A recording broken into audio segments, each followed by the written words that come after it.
This is Tony Cervantes speaking with Donna from Sacred Stone today, and she was at the Cannonball River Bridge yesterday along with Chase Iron Eyes and Holly Elk Lafferty, and she had some pretty profound things to say. I would like to ask you what you think about the Army Corps engineers' altruistic attitude that they want to clear out Ocheti for the environmental purposes, but they aren't interested in fulfilling their responsibility to do an environmental impact study. So with the Army Corps of Engineers right now, I do understand that they are in a political battle because they have to do what they're told to do because they are military and military must follow orders. So we do understand that. But on the other hand, they cannot step forward and say they're protecting the environment by destroying the environment. One of the things that I see as the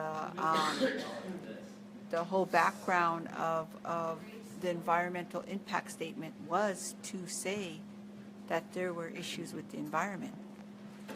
As you know, anytime you do anything with the water, you interfere with the environment. When the governor and everybody was making these statements that they were protecting the environment and they had to make sure there was clean water, I wanted to know when we had the great flood and when the white guy up the river in Cannonball, all his dead pigs fell into the river and the dead cows and horses, and North Dakota didn't bother to help us clean it up. Why was that? The tribes went out and pulled all those pigs and cows and animals out of the river and cleaned up. So they have selective interests in the environment, is what you're saying. Yes, I am saying that. And then right now, if you live here on Standing Rock and you understand the environment, right now we've had some extremely warm days, which is kind of abnormal for us.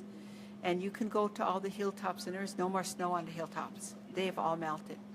If you know anything about this fall, when you dug down into the earth, you came to moisture and the rest was pure dry. This earth is soaking up the needed moisture. There's been a drought here, right, for the Right. last few years. And so this moisture is going, so a lot of our ponds and creeks were starting to dry up. So this added moisture will be able to fill up our ponds and creeks. Our land is soaking up this water. So the only way we're possibly going to face a flood is if the Army Corps releases the water from the dam, which they are going to. They do every year because of the snowfall in the mountains. We understand that.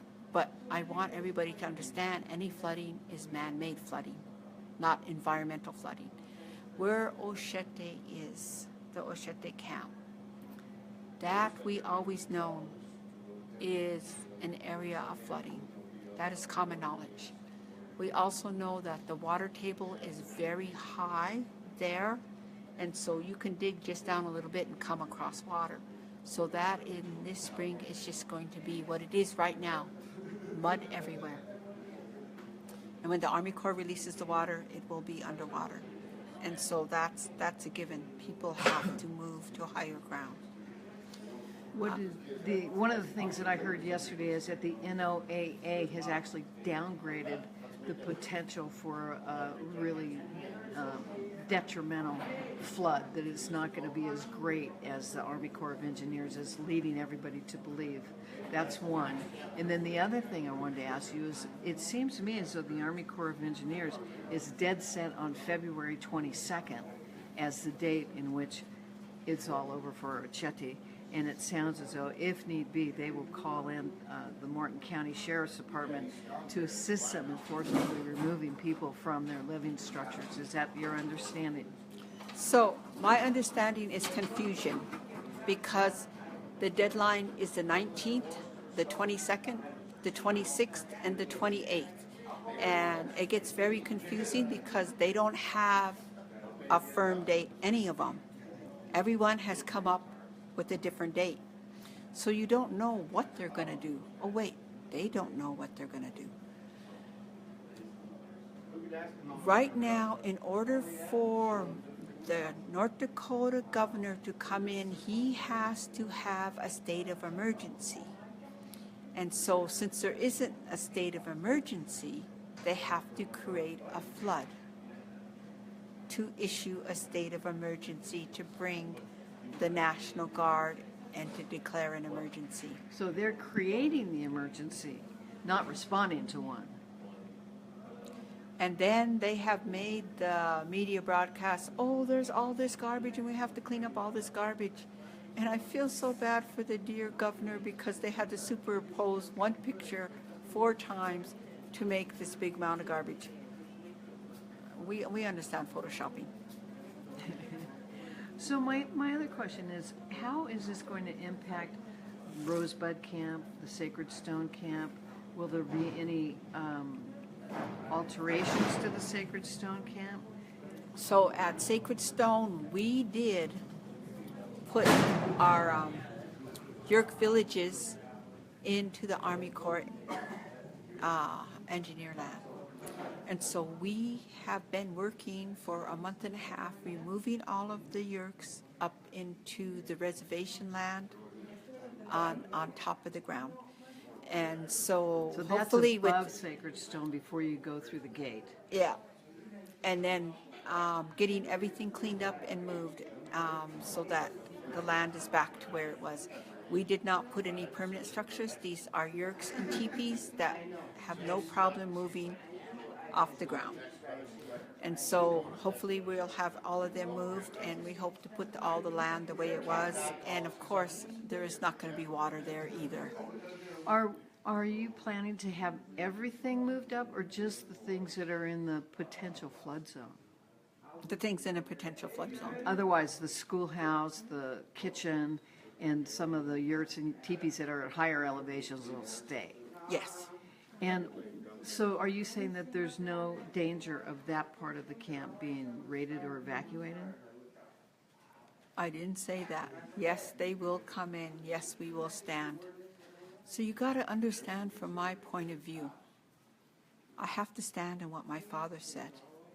And I have to acknowledge that the eminent domain that Army Corps issued is illegal. And the eminent domain of taking my father's land, which is still my land, has been returned to the 3 affiliated tribes. Why have they returned the taken land to the 3 affiliated, not Standing Rock? That means that we need to stand. Our tribal council needs to stand to return our land. Third, because I and my family have continued use of the land, we continue to collect medicines, we continue to occupy our land and use our land for ceremony and prayer and recreation.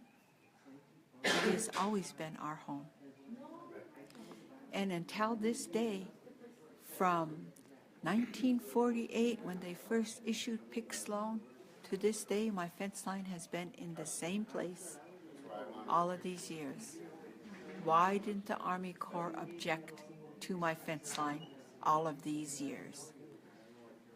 Third, the Bureau of Indian Affairs police came down and issued not an eviction notice, despite what media says. They issued a possible trespassing maybe notice.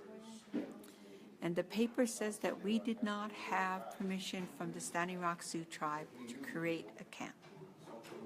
Standing Rock Sioux tribe forgot that they passed a resolution to establish and support Sacred Stone Camp. So for me, somebody has to get on and rescind their support of Sacred Stone before they make an issue of removing the camps. I think that Standing Rock Sioux tribe needs to follow their own procedures before they get them into a legal battle. One of the things that I want to stress is I never want to issue a battle to my own people. I refuse. But I will let the lawyers take care of this issue. Can you speak to the rumor that the road, the pit stop, is going to be partitioned off, and if you're a resident of Standing Rock, you can get in and out. But if you can't establish residency there, you can get out, but you won't be able to get back in. That's a rumor that's been floating around. I love rumors, don't you? Gay Apishni. So I talked to Dave from the chief of police, and I said, well, how are you going to do that? He said, oh, that's not going to happen. So if the chief of police is now not sure of how that's going to happen, is it really going to happen? Well, that's comforting. So are you feeling that Sacred Stone and Eagle's Nest, the new one at the top where most of the vets are that you were talking about earlier, and also the 7th generation camps are in pretty good shape in terms of their security there? I cannot say. I don't know about all the camps, and I don't have any information. There is a group, ladies, of Quakers looking for you, somebody who's known you for a long time, and they just walked away from here. They're looking for you. I'm filing an injunction against the Army Corps on Sacred Stone. Cool. Hey, Phyllis, did you know that the tribe forgot they passed the resolution to support and establish Sacred Stone Camp? We have to. Well, don't we have the resolution, but, Wait. yeah. So tell me a little bit about what you were saying, that who's filing an injunction and who's it being filed against and what for? So Phyllis Young is filing an injunction against the Army Corps of Engineers and in support of Sacred Stone. And what do you think she's asking like a restraining order or something like that? I have no idea. I haven't Okay. got those details. So what's the best resolution that you can see coming out of all of this right now? Everything seems to be up in the air. Is there anything that you can say definitively? On my point of view, nothing is up in the air. We haven't changed. We're still standing.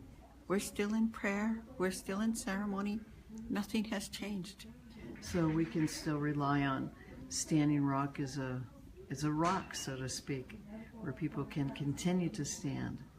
And Our whole objective is to fight the black snake. We have no other objective. And to provide healing to the community. what's your thought on the pipeline actually trying to complete this within 30 days? What does that mean for all the people who are here if that actually happens? Geez, I really feel sorry for the workers. We'll start saying prayers for DAPL workers because that means that they're pushing 24/7. On the other hand, they will be able to provide income for their family. That is much. But when you push, that means the work is not up to par. Mistakes will be made. Mistakes are already being made. Is there anything that I haven't asked you that you would like to say that somebody hasn't asked, or that you've been wanting to say, or that you feel that people should know? People should know that I truly believe in doing no harm.